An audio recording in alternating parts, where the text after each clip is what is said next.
2,500 বাজারে আসলাম, চাল কিনলাম, ডাল কিনলাম, তেল কিনলাম, মিঠাই কিনলাম, সবকিছু কেনাকাটা করে বাসায় নিয়ে আসলাম।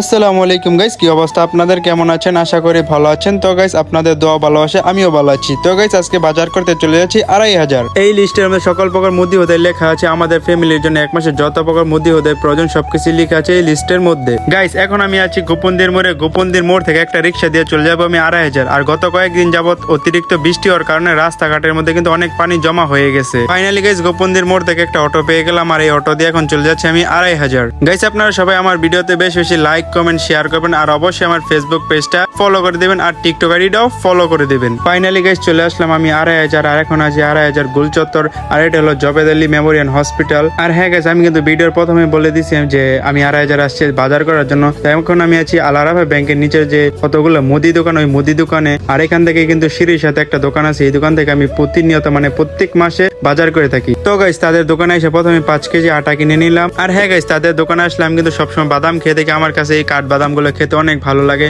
তো আপনারা কারা কারা কাঠ বাদাম খান অবশ্যই ভিডিওর কমেন্ট বক্সে কমেন্ট করে যাবেন। আর বাদামগুলো খাইতে কিন্তু আমার কাছে খুব ভালো লাগতেছে, এমনকি অনেক সুস্বাদু। এখন খুদ মাপা হইতেছে, আর এই খুদগুলো দিয়ে সকালবেলা নাস্তা বানানো হয়, যেমন চচ্চড়ি। লিস্টে এখন আমি ভালো করে দেখে নিতেছি যে এই লিস্টে সবকিছু লেখা আছে কিনা।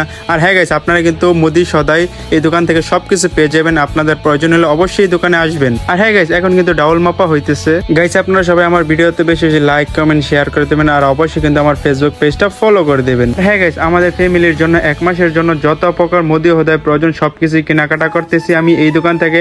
আর এই দোকানের লোকেশন হলো 2,500 আলারাফা ব্যাংকের নিচে একটু সামনেই আসলে এই দোকানটা পড়বে। আর এই দোকানের পাশেই হলো একটা সিঁড়ি, এই সিঁড়িটা দেখলেই চিনতে পারবেন এই দোকানটা। তো গাইস সকল প্রকার মুদি হোদাই কেনাকাটা শেষ।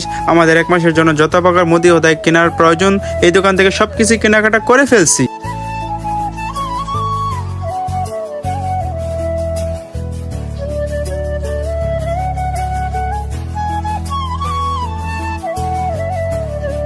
গাইস বাজার করে আসার সময় আমার আম্মু বলছে আম্মুর জন্য মিঠাই কেনার জন্য। তাই এখন আমি আসছি এই ভাইয়ার দোকানে মিঠাই কেনার জন্য।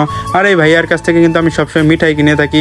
এই ভাইয়ার একটা ছোট ভাই আছে, সেও খুব পাকনা, এমনকি অনেক ভালো। তো গাইস মিঠাইয়ের দোকানের পাশে কিন্তু এই বিস্কিটের দোকান আছে, মানে এখানে সকল প্রকার মজা বিক্রি করা হয়। তো এই বিস্কিট গুলা নিতেছি আমাদের বাড়িতে যারা রাজমিস্ত্রির কাজ করে তাদের জন্য, তাদেরকে দুপুরবেলা চা আর বিস্কুট দেওয়া লাগে, এই জন্যই আর কি বিস্কুট কিনে নিতেছি। ফাইনালি গাইস বিস্কিট আর মিঠাই কিনা হয়ে গেছে। তো এখন বিস্কিট আর মিঠাই এখন নিয়ে আমি বাসার দিকে চলে যাচ্ছি। আর হ্যাঁ গাইস আরেকটা কথা আপনাদেরকে বলে রাখি, বর্তমানে কিন্তু 2,500 অবস্থা খুবই বাজে বলছি এই জন্য, কারণ বর্তমানে 2,500 ঢুকলে গাইস এতটা জ্যাম জট লাগে, মানে কি বলতাম, গুলিস্তানের জ্যাম 2,500 কাছে ফেল। ঠিক আছে, এত অটো গাড়ি মানে জ্যাম আর জ্যামই লেগে রাখে। এই হলো আমাদের 2,500 বাজারের অবস্থা, মানে